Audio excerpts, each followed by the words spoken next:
feel get like you in it. and out of here. Yes. I'm Mark Bassett. I'm from the Buzzy Center, and all the heavy lifting at the Buzzy Center here is done by Zach Kronovich and Susie Richards, who's the administrator. So if you have a hard question, ask them. If you have an easy question, ask them.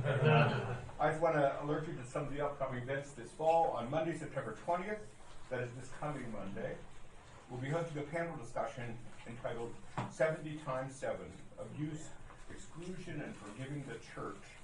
And that's sort of an all-star panel. It's Jim Bresky, who's a fairly famous Jesuit moralist, James Carroll, who's a well-known author, Janine Hill Fletcher, who does very smart things, but kind of the theologian supported, and our own Laurel Potter at the doctoral program here. It will be held in the Murray Room of the Gaudete Center on Lower Campus at 5:30. It's free and open to the public. On Tuesday, September 28th, we're hosting an event open just to graduate students here at BC. It's entitled Academics and Public Intellectuals. I wanted to call it So You Want to Be a Public Intellectual, but I was over good college here.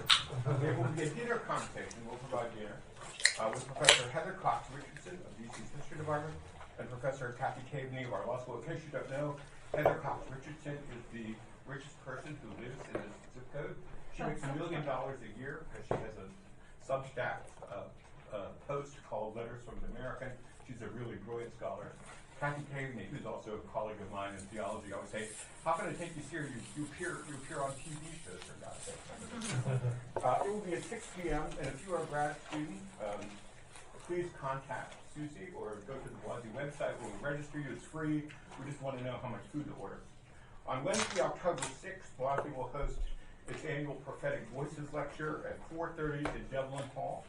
It will feature Dr. Jonathan Walton, formerly preacher at the University of Harvard, now Dean of the Wake Forest Divinity School. He will be addressing us in a text entitled Blessed Are the Rich, the American Gospel of Success. On Thursday, November 4th, Wazi will host the screening of a new film about the famed Catholic writer Flannery O'Connor, entitled The Making of an American Master.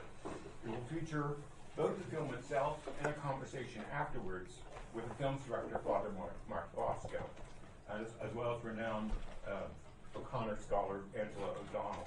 Both the screening and the conversation will start at 5 o'clock in Dublin. And finally, our next lunch colloquium will be on Wednesday, November the 10th, here in this room, featuring Dr. Ward Holder, and it's entitled Race, Theology, and Pedagogy, Conversations Between Africans and Americans, based upon his working with students from Africa as well as the United States. You can find all this stuff at our website, which is bc.edu/Wazi. So welcome, and Zach's going to do the formal introduction. We got lunch. So good afternoon, everybody. As Mark said, I'm Zach Kronovich, the graduate assistant here at the Wazi Center. It's my pleasure today to welcome James Redding to the center. James, a native of Central Kentucky, is a lifelong Catholic and aspiring theologian. Beginning his second-year master's studies at BC's STM, James combines faith and advocacy from his perspective as a gay Catholic. He's currently a consultant for the Human Rights Campaign Office of Religion and Faith, having completed a fellowship with the same office during the spring semester. At the STM, James is a graduate assistant, student leader of Gaudete, and a liturgical minister. He's a lead collaborator in the STM and BC Libraries exhibit Here All Along, Here to Stay, LGBTQ Catholics in the United States. James is a member of St. Cecilia Parish here in Boston. So today, James will offer some remarks and lead us into a discussion entitled LGBTQ Advocacy at the Intersection of Faith and Public Policy. James? I told Zach, you should say he's a member of the ever-hip parish saints. That's right. That's right. That's a part of the brand. Thank you, Zach. Thanks, Mark, Susie. Glad to be here. I'm going to start off with one correction. I no longer, full disclosure, I no longer work for the Human Rights Campaign.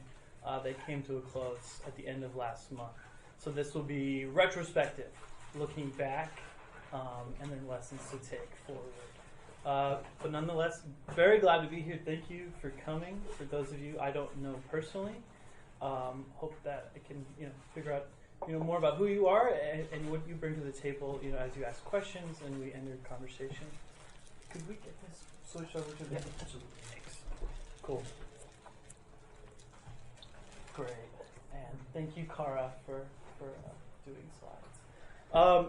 So yeah, I'd like to take a look back on what I think was maybe a unique situation of being somewhat of a shuttle diplomat between two worlds that are often seen as, if not opposed to each other, definitely we all understand that there is a lot of tension. There's a history of misunderstanding, miscommunication, and at times a fair amount of conflict.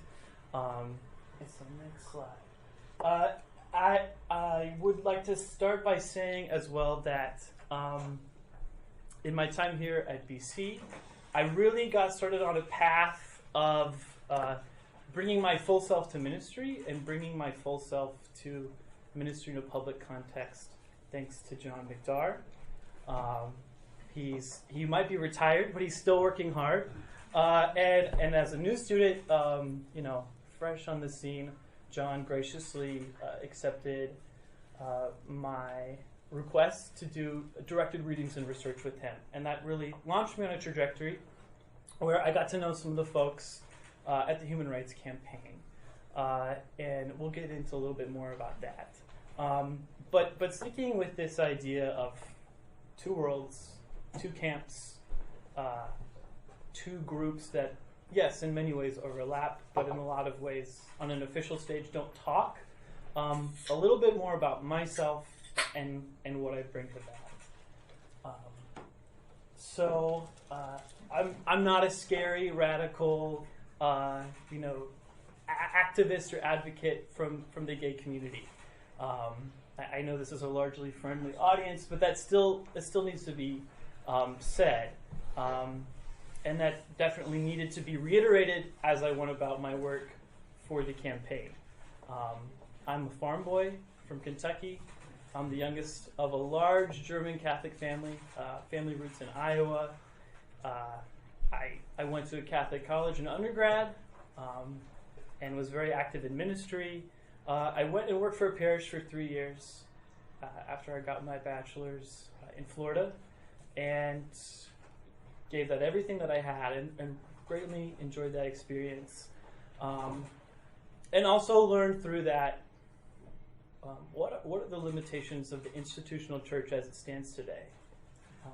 What does it mean to work for a priest who says that they support you 100% and there's no judgment, but also you should know that your position comes with an expiration date based off of your personal life? That tension is something that I continue to bring forward and something that informed my work for the campaign. But nonetheless, the thing I tried to stress to those I communicated with, and the thing I would stress now is that, like many of you, I am a child of the church. I am a son of the church, cradle Catholic. And being gay and Catholic, divorcing those realities, divorcing those identities, it's not something that I'm interested in. And we'll get more into the church, which seems to want to drive me to that cliff where I have to sever parts of myself. But I entered this ministry, this work, and I continue to enter theology, combining those two identities. Now, a word about the Human Rights Campaign. You should know who the Human Rights Campaign is. You probably do. You probably know that HRC is the Equal Sign People Advocates for Same-Sex Marriage Equality in the United States. So much more than that. And that was also a part of my journey, coming to understand this organization that not only has a storied political history and a very large presence, in every state and every major city, but has other endeavors and tentacles in public life. Next slide. Just in case you wanted to just understand a little bit of the scope of the Human Rights Campaign. Very well funded, very well staffed, storied organization founded in 1980, based in DC, but like I said, offices everywhere. Very active member and donor base. Some of you might be members or donors. And very extensive outreach to voters and voters who bring their values and ideals to more places than just the ballot box. But that being said, I'm not a lobbyist, and I did not go to work to be a lobbyist. There are two branches of the Human Rights Campaign, a political and educational branch. And that, in the second branch, is where you will find the Office of Religion and Faith, which is where last fall, I met the director, who happened to be Catholic. He has since left, leaving last month, and got to know the ambitions of the organization, which has had on and off endeavors to connect with and even collaborate with Catholic dioceses and Catholic bishops, Catholic hospitals, Catholic schools. What can we do? What are areas of common concern? And so that's where I went to work, and that's really the setting for this story. Okay, and so taking a look at the church, which is something that a lot of us know and in some ways take for granted, I'd like to challenge the theological assertion that while mystically true, I just think for so many of us does not bear out practically, which is this idea that we are all the church, and the church is so much larger and expansive than what we might read in the pilot or in the register or what makes headlines, what the bishops are doing. But my experience, and I think a reality that is hitting the country very squarely, is that if the church is anything in its current form, the Catholic Church, it's hierarchical.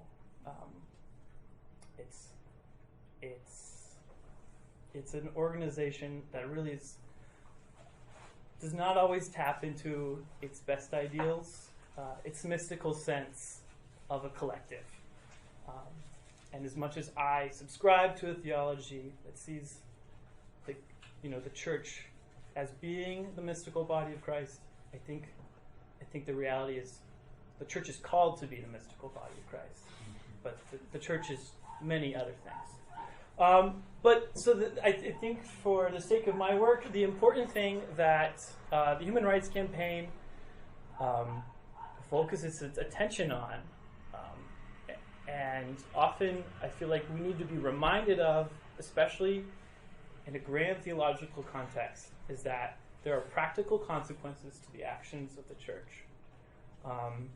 The church operates a vast network of institutions and social structures in this country that are embedded in the fabric of our lives, that are embedded in the fabric of the lives of children as well as adults, of non-Catholics as well as Catholics. This picture, by the way, comes from the parish I used to work at. So almost 6,000 grade school, over 1.5 million pupils, Catholic healthcare also just as extensive. 1 in 7 American hospital patients right now is sitting in a room with a crucifix on the wall. And for me, that's an encouraging and exciting opportunity. But it's a reality that, especially for me, in the light of being a member of the queer community, means that there are responsibilities and there are public consequences to the choices, actions, and attitudes of the Catholic Church, and specifically its leaders. And the next slide. And of course, not to be overlooked, we also sought to engage the church on its most basic pastoral level, in parishes, diocesan offices, bishops' offices, understanding that is very much as well a public dimension. I didn't put a slide on this, but early on, when I was still just a fellow, I believe it was back in February, so unpaid, worker for the campaign. Spent some time digging and following the money trail of the USCCB to conservative right-wing political organizations, and the amount of money that gets spent hiring political actors, mainly in DC, to take up a number of lobbying positions in an educational context, putting on webinars and creating materials saying stop X or do X, stop the Equality Act, create laws targeting transgender students in public education. And I just think it's worth remembering and realizing that as we tithe to a parish that gets assessed, to a diocese that gets assessed, to the Conference of Catholic Bishops, a portion of that money is going to the Heritage Foundation, etc., through the folks that are being hired, let alone talking about the messages that are being sent. But I just think it's important to remember. If you want to know a place's values, follow the money. But anyway, on to something positive. So the aim, to bring these things together, to bring these camps together, to bring these organizations together, is dialogue. And that's a buzzword that I think deserves all the buzz it has. But it's obviously much more hard, much more difficult to live out. And so, in this case, the Human Rights Campaign, you could call it big gay.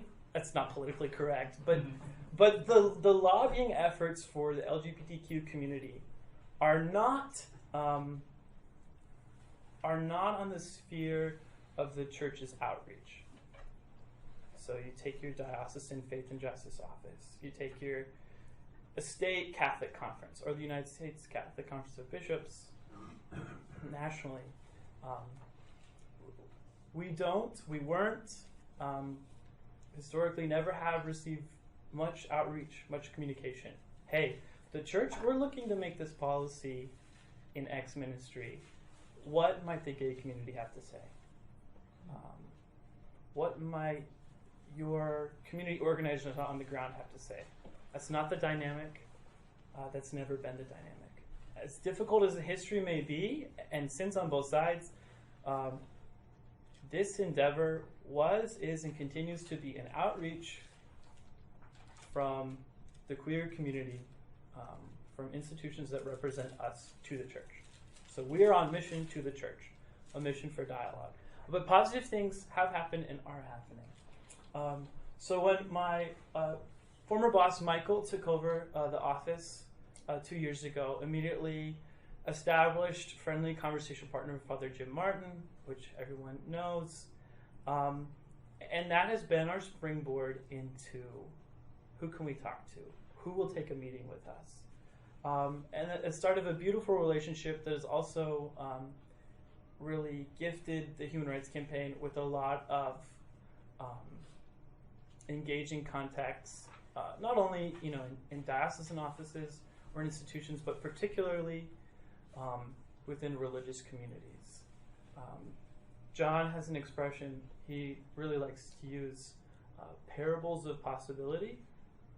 In my experience, if you're looking for a parable of possibility, for some kind of reform, change, or realization in the Catholic Church, maybe the best place to start would be with religious orders, and particularly religious sisters.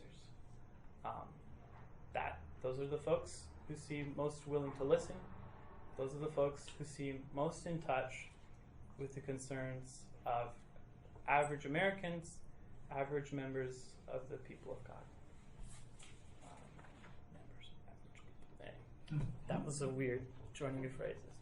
So, beyond that, beyond identifying who was most friendly, most receptive, we want still more. Of course, we want to talk to the leaders who make the most significant policies, the largest policies, the most impactful policies. Our goal was to talk to as many bishops as possible and to have an internal effect on dioceses and diocesan institutions of the church, but also to start a conversation within presbyterates, within chancery offices, within not just the conference, but within bishops' provinces about the concerns not only of those of us who remain within the church and identify as queer, but how the church affects us, how the church affects that child in a Catholic school who's going to wake up one day and realize that they're gay and have to grapple with the things that may or may not have been said in the classroom, that may or may not have been said on Sunday morning. And so we reached out to, if there are 194 dioceses, we reached out to just shy of 100, so about half. A list of who are we not going to waste time on, who would be, easy asks, and everyone in between. And we reached out to about half, extensively. I could say that all of those offices received more than one official letter, more than one email, more than one call, and heard back something from the majority of them, and ended up being able to field a meeting with a representative of that bishop or the bishop himself in about 25 of those dioceses. So if we're targeting 100, successful reciprocation rate, if talking back is success, of about 25%. And so, in that, it was mystifying to me, and this is probably very naive. It was mystifying to me to be on the other end of a Zoom with a chancery official or a bishop who would be there, very nervous. And the first words out the gates were, we can't change the teaching on marriage. Obviously, we know that's not your job. We come to this with education, experience. We self-identify as practicing Catholics. We know what the deal is. And the goal is finding areas of common concern. What can we do? What can we talk about? What are all the other things? Pope Francis is not perfect, but he is absolutely right in calling out a church culture that obsessively holds onto and, obsessively declares what it won't do and what it won't talk about. What about everything else? Life is so much more complex. The good things in life are so much more complex. The things that we all agree on, they're so much richer. But also the areas of concern are not, they're not singular, they're not isolated, and there are places to begin. And that goes in any setting. You take two groups of people, or two offices. There's surely somewhere to begin. And we can touch more on what those things were, but just to get back to some pictures and ground it practically, who are our conversation partners? And I swore to everyone I ever took a meeting with this summer that things would be confidential. To everybody except about maybe Bishop John Stowe and Archbishop John Wester. So you can know that the two of them actively talk to the Human Rights Campaign and work with us, and we'll show you as much. But the next slide is just to give you a range of possibilities. Who were we trying to engage with?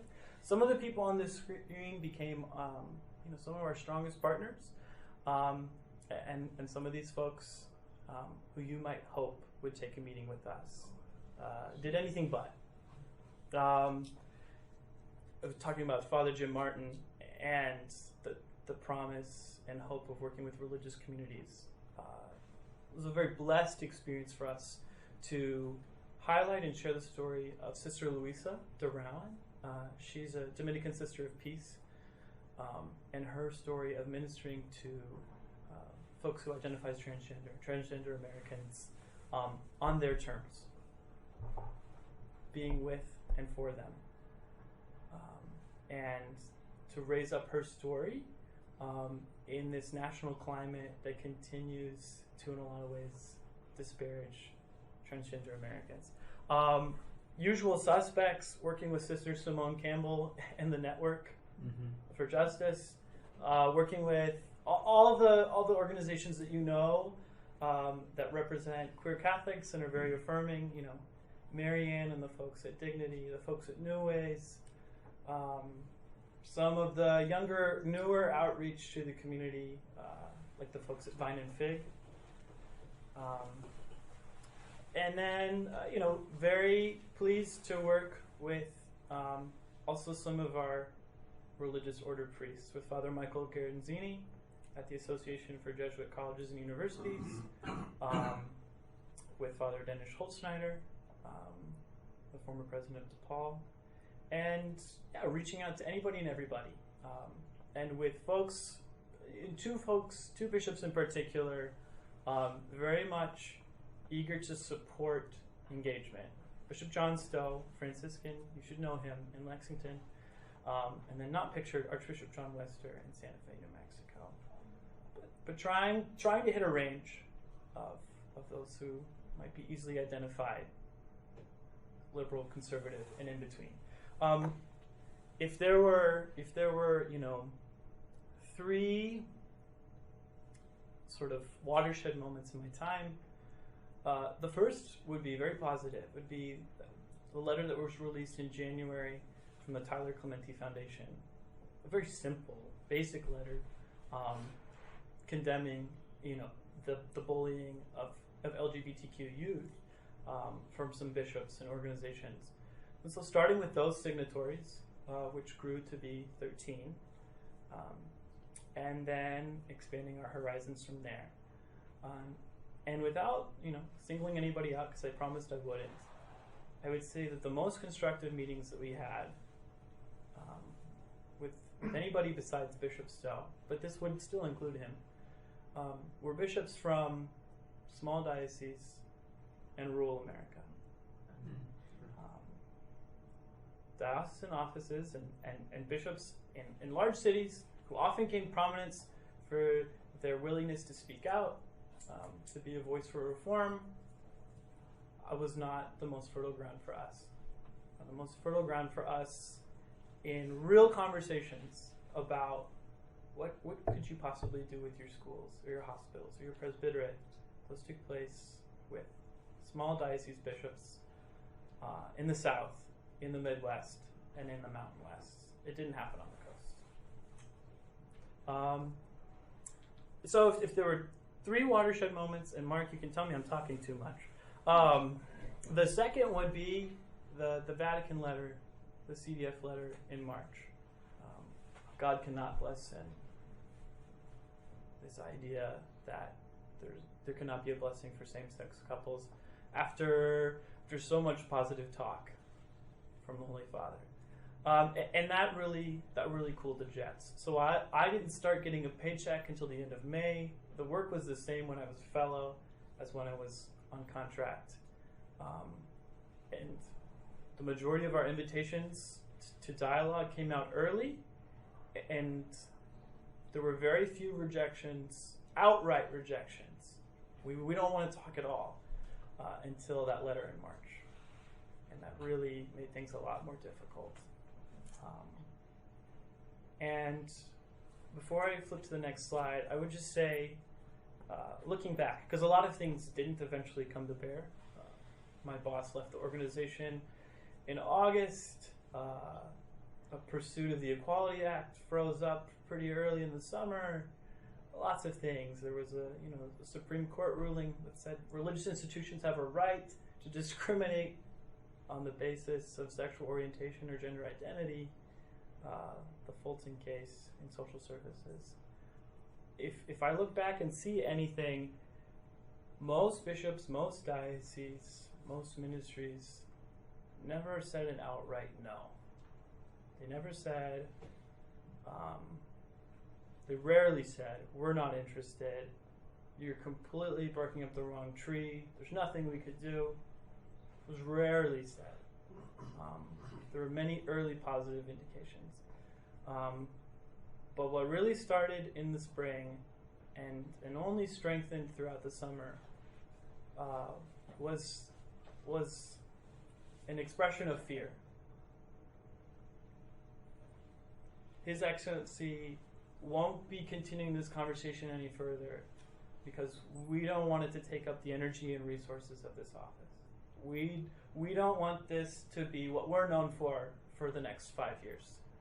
The bishop has some pastoral things he'd like to carry out. There's a campaign going. You have no idea how miserable this is going to make our lives. You have no idea how many people in the pews are looking for blood in the water. So the next slide, I think we underestimate the mainstream nature of what I will confidently call the church militant lobby. We underestimate the mainstream effect that they have on Catholics who still go to Mass, who still tithe, who sat through this whole pandemic and still there. This is very much a mainstream lobby, a mainstream movement, even though all that it represents and all of its ideas are very fringe. And the main message I heard as a communication would grow cold or a hope for collaboration would be ended is, I don't want to deal with this. I don't want to deal with this. The last time I did X, went to a divorce support group. The last time I said X about any number of social topics, these people ruined my life. I don't want to deal with it. I don't want to get the letters. And what wasn't said, but I think is clear, someone still has to pay the bills. Okay, so charging ahead and looking at successes. What did we accomplish? What did we accomplish in our time? So, next slide.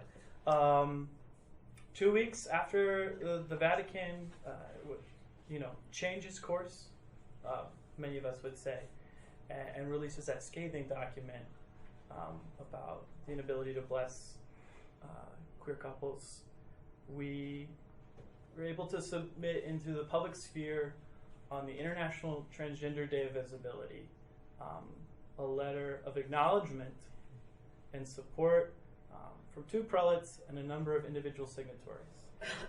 That transgender Catholics exist, they've always existed, they matter, they're valid, their lives have worth and beauty. That's a meaningful contribution that will always exist in some way. Second, and about the same time, at a very difficult time, when lots of folks grow silent, Bishop Stowe never will, and he didn't. He did something that to date no other American prelate has done. He endorsed the Equality Act. So the Equality Act is the federal act to criminalize discriminatory behavior against the LGBTQ community in housing, healthcare, and employment. And Bishop Stowe said, the smear campaign that's trying to tie this to a number of unrelated things, especially abortion, not only is false, but basically said to the Judiciary Committee of the Senate that he understands that many of his bishops brother bishops don't support the underlying principle of non-discrimination protection. And that's sinful, and this needs to be law. And so those are probably the two big contributions. A public letter to the transgender community, and a letter to the United States Senate that is in congressional record now, endorsing the Equality Act. But other initiatives did not work out. We never were able to convene a small group of bishops to have this conversation. While even at the end, in July and August, there were still about 15 bishops in their offices that we were in regular communication with. Those gatherings never took place. The provincial gatherings that were proposed for the province of Kentucky and Tennessee, it never took place, and a couple of other things. There were a few other successes, if you can call it them. some collaborations in the spring with theologians and Catholic ministers, conversations on, in the public sphere about the Equality Act, but those would be the two main ones. And so, gathering all those things together, positive, negative, just some quick lessons and observations. First, for the advocacy community, for those advocating on behalf of the LGBTQ community, and specifically the Human Rights Campaign, time and again, the importance of trying to take small steps, presuming goodwill,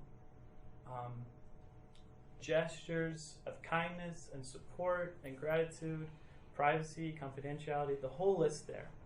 But especially at the end, realizing that for many of these bishops in their dioceses, they're in a very basic place. And something as simple as using the word queer instead of gay may completely turn someone off because they've not awakened to the fact that in the last 20 years that word has been reclaimed. Lessons I would have for the institutional church, the same thing. Presume goodwill, all of these different things, especially the middle and bottom points. I can't tell you the number of meetings where I felt that as I was zoomed in, someone very much had a typecast of who they thought I was and how I was going to behave. And I had to, in gentle and subtle ways, remind them that I'm a cradle Catholic from a small town in a big family and a product of Catholic schools. But also, the last point, this was somewhere in the bio to this event, and I think it's the one thing that I may take with me. The gay community, the queer community, is always on the church's agenda because we're always affected. We might not be in a particular room, but we'll be in a room that the church is serving or ministering to. We will always be on the agenda, but we are very rarely at the table. Mm-hmm. And so I would just say my key observation is that there are similar bad habits from both sides. There's the bad habits from the lobbyist world to, at times, demonize those that they'd like to collaborate with. And there's the habit of the church to presume greater distance from those that they identify disagreement with than exists. But there's one difference, and that is we reached out to the church. The church never reached out to us.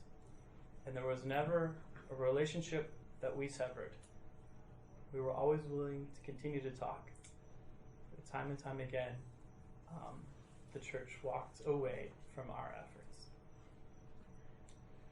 I hate to end on a negative note, but I think that's the challenge. I think the challenge is to realize that there are pockets of civil society that would like to be engaged by the church and are trying to engage the church. What is the posture of our church? What is the posture of our institutions?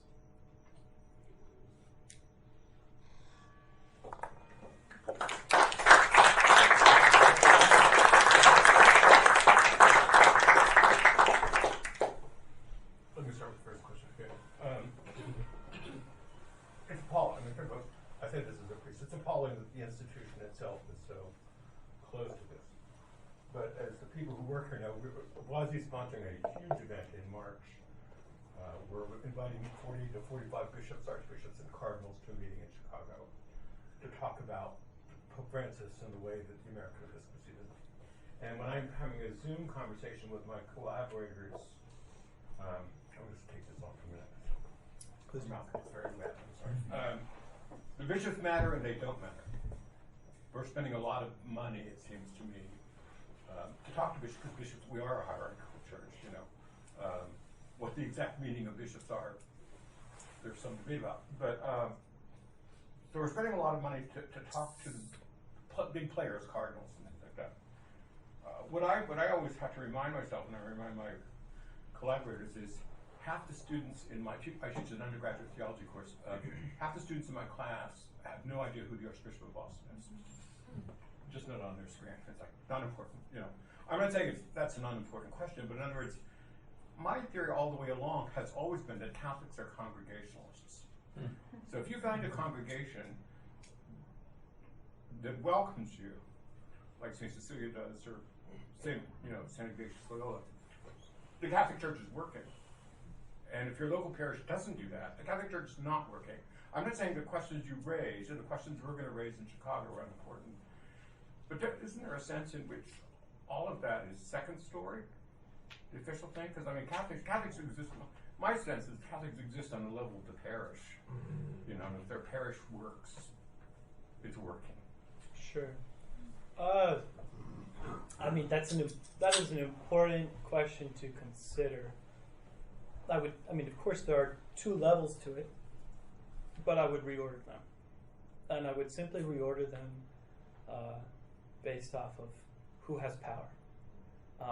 And I wouldn't reorder it to say that it's bishops and clergy and everyone else. I would say it's institutional decision makers and everyone else. So I would apologize if what I conveyed is that this is entirely an outreach to clergy and particularly prelates. It wasn't. There are other conversation partners, but institutional leaders matter. At the end of the day, if 70% of American Catholics in recent opinion poll from May support everything that the Equality Act is when asked about it in itemized questions, but at Mass and on the news, you have institutional leaders, let's assume many of them aren't clergy, telling folks that the Equality Act is about greater access to and funding for abortion. Who affects the narrative? Is it the individual Catholics who get polled about the topics, or is it the person that gets up in the pulpit, or the person that's on CNN, and that then influences talk radio and all these other things without a specific Catholic label? That's how I look at it. And I think at the bottom, like at the end of the day, whether or not someone continues with Catholicism is not my main concern. It's the impact that Catholicism and its institutions has on the world. I think that there is a danger to romanticize what we can do in nooks, in corners, in a St. Cecilia or a Paulist Center, and try not to think about what happens in a lot of other parishes. Try not to think about what is happening in Catholic school classrooms. And try not to think about what is happening where the church and its leaders are much more powerful in the developing world, in Africa, in Asia, and in many parts of Latin America. I think it's a privileged position to think that because I have St. Cecilia's, the choices and attitudes of the institutional church can take a back seat. James, I have a curiosity question and then a comment. And parenthetically, I need to leave in a few minutes, so it's only because of another meeting. One of the slides you had up had Supich and Tobin, the cardinals, in it. You didn't mention, so maybe I'm just wondering where they stand. But I want to give an example. It isn't a counterpoint to what you're saying, but it is a statement of potential. Many years ago, we had two people who graduated from our doctorate in theology and education here at Boston College, Anne-Louise Gilligan and Catherine Zappone. And they went back to Ireland. Anne-Louise, they married in Canada before going back, and then they went back into Ireland. And Anne-Louise was a professor at the university in Dublin, and Catherine actually ran for Parliament, was elected, and then goes on and became a minister, actually, and they've been for 7-8 years in one of the Irish governments. But they almost single-handedly began the marriage equality movement in Ireland. And one of the fascinating things about it is they used Catholic language, Catholic theology. that we're all made in the image and likeness of God, that Jesus died and rose again to save all of us. Sure. Totally Catholic persuasion. And when the vote came, I forget what it was, John probably remembers, something like 68% of the people. And I was asked actually in public media, how could Ireland, as such a Catholic country, vote 68% for marriage equality? And I said, no, they voted precisely because they're a Catholic country, and out of Catholic values, out of Catholic commitments. And the people who had articulated that were at least one of the catalysts for that were Kay and Anne Louise, our two graduates. So I just wonder if there is a way within the community of discourse to raise up constantly the values, the deep Catholic values that speak of equality, dignity, inclusion, etc.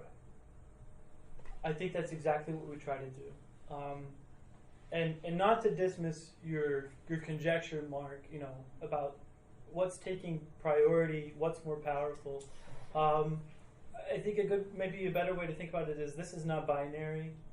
It's not do we have power or do all institutional leaders have power, while recognizing that in a lot of respects we are institutional leaders. It's more a question of who is able to exercise that power in what contexts, and who's left behind. So I think in a Western context, whether we're talking about Europe or the United States, there is more of a capacity, and there's more hard evidence of Catholics thinking for themselves, doing what their bishops seem unable to do, taking a principle and applying it to a new understanding of life. In this country, the polling data shows that the first group, and still today the strongest group of Americans that supports these values, these types of policy reforms, is American Catholics. But nonetheless, I think it's a privilege to focus mainly on that or only focus on that, because the actions that continue to be carried out, even in this Western context, take a toll. Nick could speak more eloquently on this than I can, but if you look at a young person who comes to understand themselves or identify as queer or transgender, and if you want to know if they're going to make it to adulthood, if you want to know if they're going to survive, look at two things. Is there an adult in their life who's willing to talk about it and affirm them? Secondly, what's their relationship with religion, and which religion? And you know what I'm saying. So it's an important question, but I think it's only part of the pie, and I think it's a privilege to focus primarily on that. If that's the posture we want to take, and we want to think about what is our own power as Catholics, many of us lay leaders, that's important, but we need to do that in service and in recognition of the toll that continues to be taken in a world where children are told that there's something wrong with them if they want to love someone of the same gender, or where patients at a Catholic hospital might be denied family privileges because that hospital doesn't recognize their relationship.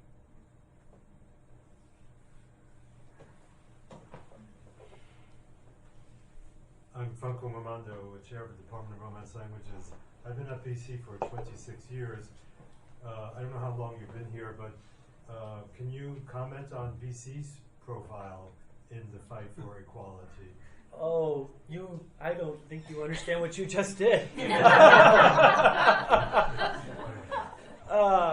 Thank you for the question. Cara, next slide.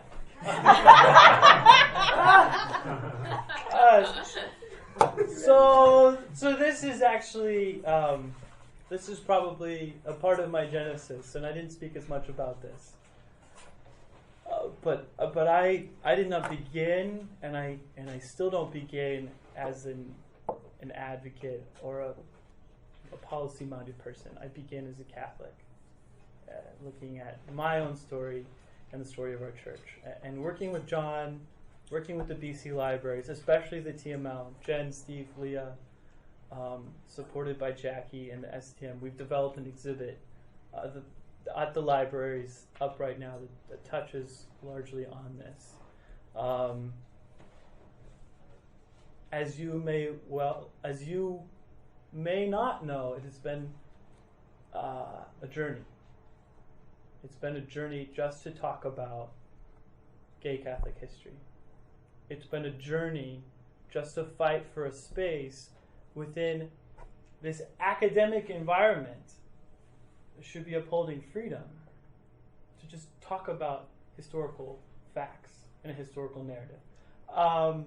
So BC has a long way to go, right? Yes. Yeah. But BC has a long way to go, but I think John could speak more to this, and Tom could have spoke more to this. There are significant graduates and current students who have integrated these realities, integrated these identities, and continue to be voices for reform and change. So it's there is promise, but we have work to do. James, I want to be reminded, this is now on display in O'Neill. Mm-hmm. Okay. This is on display in four libraries. First floor, O'Neill, Educational Resource Center, the Library of Social Work, and on the second floor of the Theology Ministry Library, where I think it is best displayed.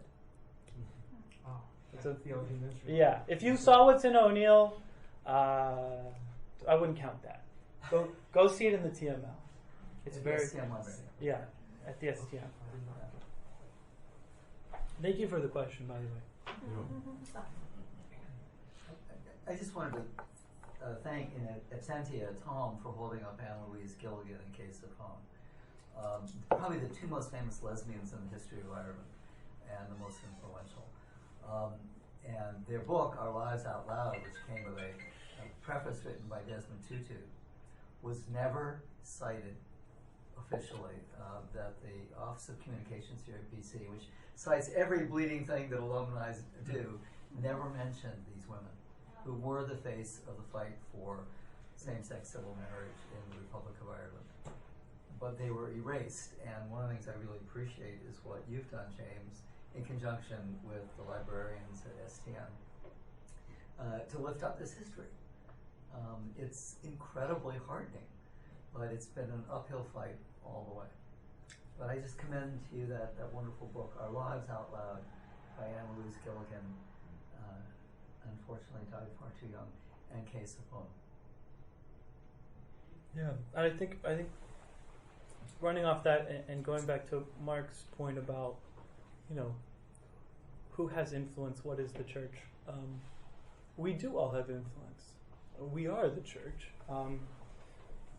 That's what drives and motivates me every day. That's where this exhibit came from. Not only working with the institution, but other students and alumni who said, "I will lend my voice." Father Joe, Michael Sinnott at St. Ignatius saying, "I will lend my voice." I think in a lot of ways, the church operates in a way where it wishes it could put the genie back in the bottle. It would like gay rights, the dignity of the queer community, to be and remain subjugated knowledge, subjugated experience. And our call, as Mark rightly points out, is to be subversive. Our call is to continue to poke the bear and to speak out. I hope that in no way my retelling of my experience this summer painted a picture that says there's nothing we can do. The bishops have the keys, and if they don't let you in the door, tough luck. More along the lines of choices continue to be made that have consequences. We have a moral responsibility to subvert anything that harms.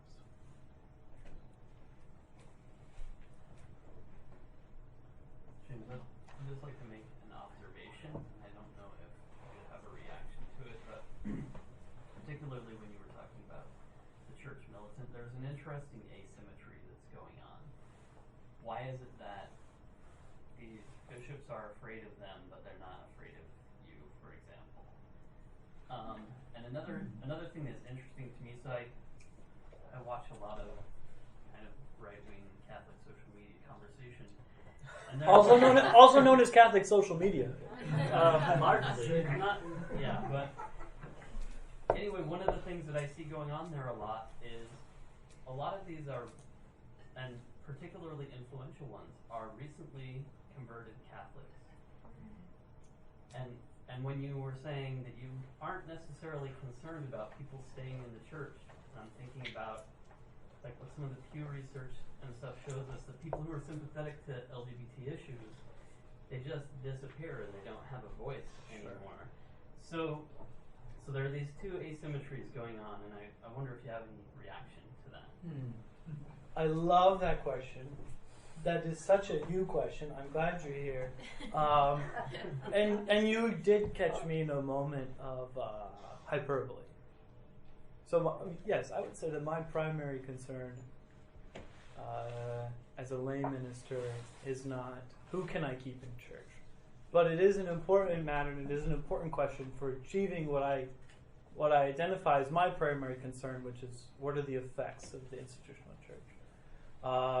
I think you touch on something that is extremely powerful, which is when people become exasperated with the church because the church is not moving fast enough, or is not changing, or is not listening, at least from a left-leaning or progressive standpoint, we're more likely to walk away. We're more likely to identify somewhere else and say, I don't need this specifically. And I might add, I don't need to be in this room or read these publications anymore, but I'm still Catholic. You know, I think most baptized Catholics out there somewhere still consider themselves Catholic, whether they go to Mass or not, at some level. But there is a problem, which is that fundamentalism, which is what it is, right-wing religious fundamentalism plays out differently, or has played out differently. You hold on so tightly to something that you will not leave, and others will change. I don't know how to reset that balance. I don't know how to organize reformers or progressively minded folks, but it's true. I mean, the people who stay and donate influence what the bishops will and won't do, will and won't say, what a university president will or won't do. Thanks, James. Did that help? Yeah, I mean, I think there's still more to think about in that question, but yeah. Yeah, me too. So let me ask you a question.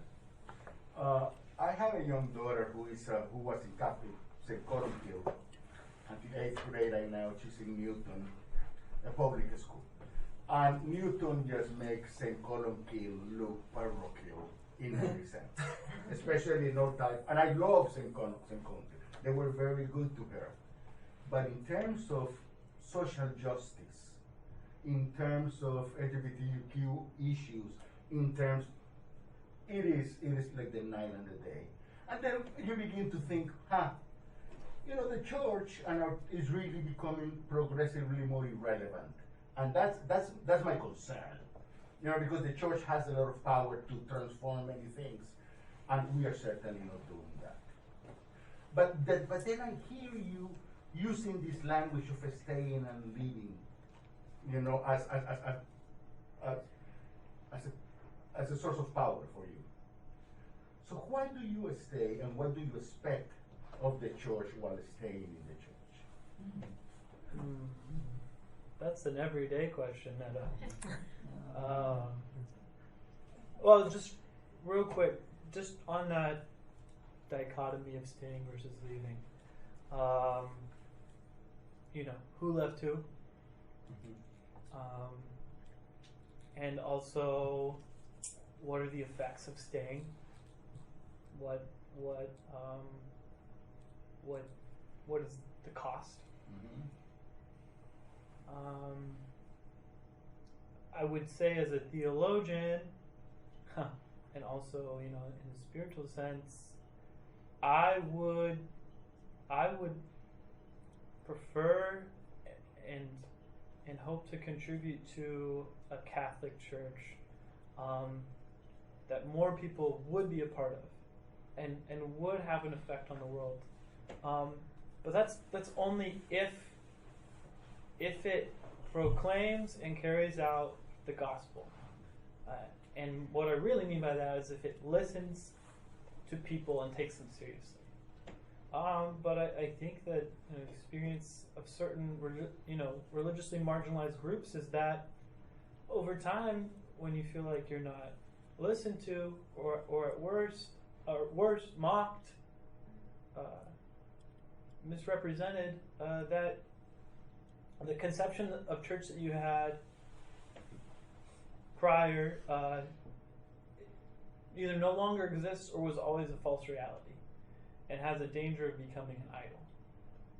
And so I think some days I wake up and I say to myself, what I'm trying to hold on to isn't God. It's an idealistic, perhaps idolatrous notion of what church is. And then there are other days when I wake up and I say, after X, the only thing I care about right now is going to church, and lighting a candle, going to Mass and being in a choir. So I don't have a neat answer for that one. And I guess that's a question that extends to all of us, isn't it? One more question.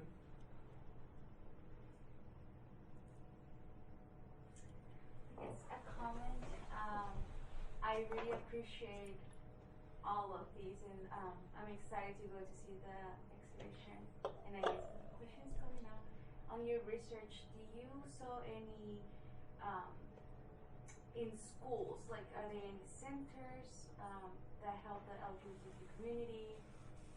Like in previous conversations, we saw, I was shocked that BC didn't have a center for resources. Sure. So, do you come across with any other schools that have, or campus ministries, or any? Sure.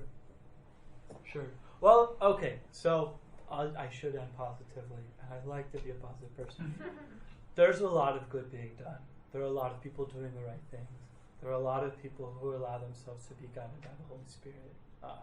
Rick and Nick lead an affirming small group in a Catholic setting for undergrads here.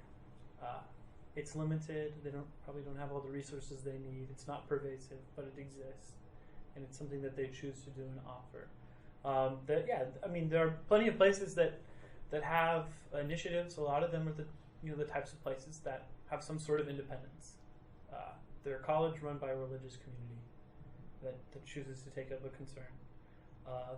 They're a hospital network within Catholic healthcare where somebody chooses to reach out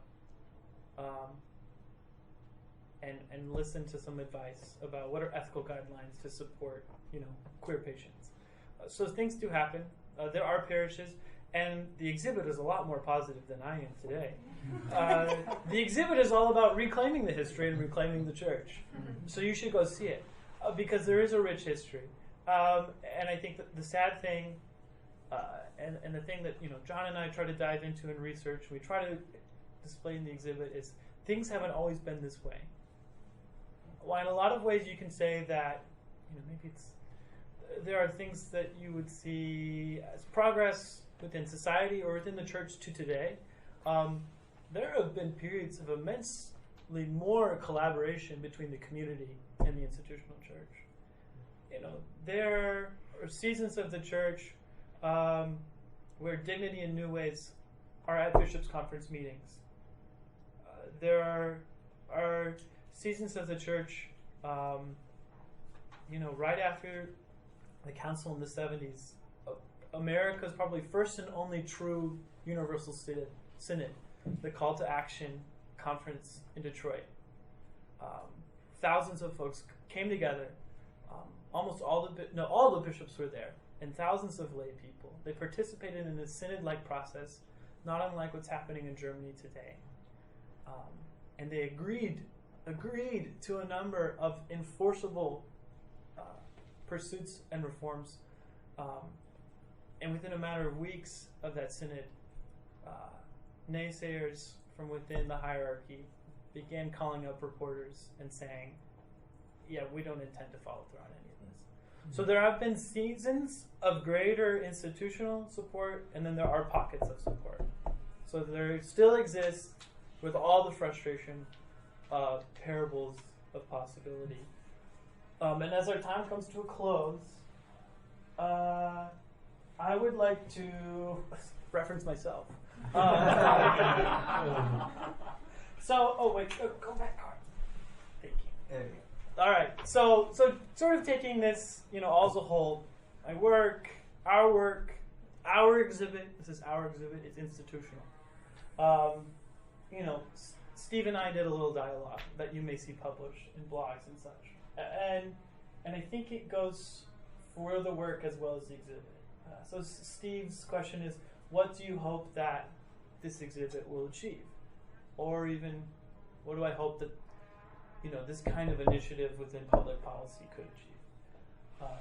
And I'll read it verbatim. The time has come, in fact, more than come, for conversations that take LGBTQ Catholics seriously at our word. They must begin with our witness and our stories. That is where the conversation should have always started. We must make sure that from now on, it always and only does, that when our church discusses LGBTQ lives, it begins with the queer perspective. I think that this models the synodality to which the Holy Father is calling us. Our communal treatment of any person, these principles apply universally, or persons, must begin with listening to and truly hearing their voices. Would that it were always so for those in and affected by the church and Boston College. Thank you for coming.